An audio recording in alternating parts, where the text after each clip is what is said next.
টাকা কি বলদের পিছন দিয়ে পড়ে? আপনাদের ম্যানেজমেন্ট কি গ্রাহকদের এসে টাকা দিয়ে যায়? ইসলামী ব্যাংকের কল সেন্টার এমন বাজে হয়ে গেছে, তাদেরকে প্রয়োজনে হেল্পলাইনে ফোন দিয়েও ৫-৬ বার কল দিলে তারা কেটে দিচ্ছে। ভাবসাব টাকা গ্রাহকদের না, টাকা তারা নিজেরা দেয় গ্রাহকদেরকে। মানুষ প্রবলেমে পড়লেই তো হেল্পলাইনে কল দেয় রে ভাই।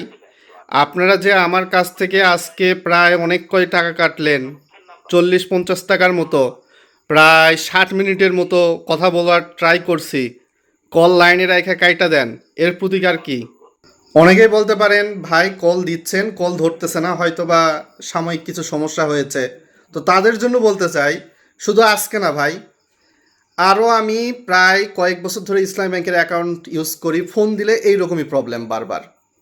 তো এই যে বারবার প্রবলেম, তাদের কাস্টমার কেয়ার ম্যানেজমেন্টে যদি প্রবলেম থাকে, লোকবলের সমস্যা থাকে, কম থাকে, নিয়োগ দেখ। নিয়োগ দিতে তো কেউ মানা করেনি। কিপটামি করে টাকা কি ব্যাংকে নিয়ে, মানে ব্যাংকের টাকা পকেটে রাখবে ম্যানেজমেন্ট? ব্যাংক তো গ্রাহকদের জন্যই চলে। আপনার কলটি আমাদের জন্য খুবই গুরুত্বপূর্ণ। অনুগ্রহ করে সাথেই থাকুন।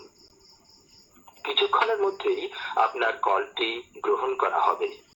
আমার কাছ থেকে এই একটাই স্পষ্ট বার্তা ভাই, আমি একজন অ্যাকাউন্টধারীর প্রবলেম হলেই অ্যাকাউন্টধারী হেল্পলাইনে ফোন দিবে, আদারওয়াইজ সারাদিন তাদের ফোন দিয়ে কোনো লাভ হবে না। তো এই হেল্পলাইনে ফোন দিলে তারা যাতে সামান্য যে সাহায্যটা রয়েছে সেটা যেন পায়। আমি প্রায় সন্ধ্যা থেকে প্রায় ৪০ মিনিটের মতো মিনিট কিনে ট্রাই করতেছি। টাকা মনে হয় গ্রাহকদের না, ভাবসাব ব্যাংক কাস্টমারদেরকে টাকা দেয়। মানুষ প্রবলেমে পড়লেই হেল্পলাইনে ফোন দেয়। তো আপনাদের হেল্পলাইন যদি এরকম বাজে জঘন্য হয়, আপনারা গ্রাহক কই পাবেন? এ হয়ে গেছে দেশের পরিস্থিতি। মানুষ তো সোশ্যাল মিডিয়ায় গুজব ছড়াচ্ছে, আর আপনারা আপনাদের সার্ভিসও ঠিকমতো দিতে পারতেছেন না। একটা ব্যাংকের সার্ভিস যদি ঠিকমতো দিতে না পারেন দেশে থাকা অবস্থায়, তাহলে মানুষ কোথায় যাবে? টাকা কি আপনাদের ম্যানেজমেন্টের পিছন দিয়ে পড়ে?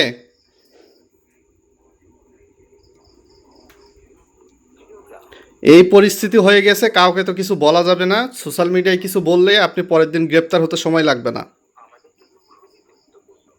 তো ব্যাংক সেন্সিটিভ জায়গা, সেন্সিটিভভাবে তেমন ভেবেচিন্তে কথা বলতে হয়। তবুও দেখেন কল ধরতেছে না।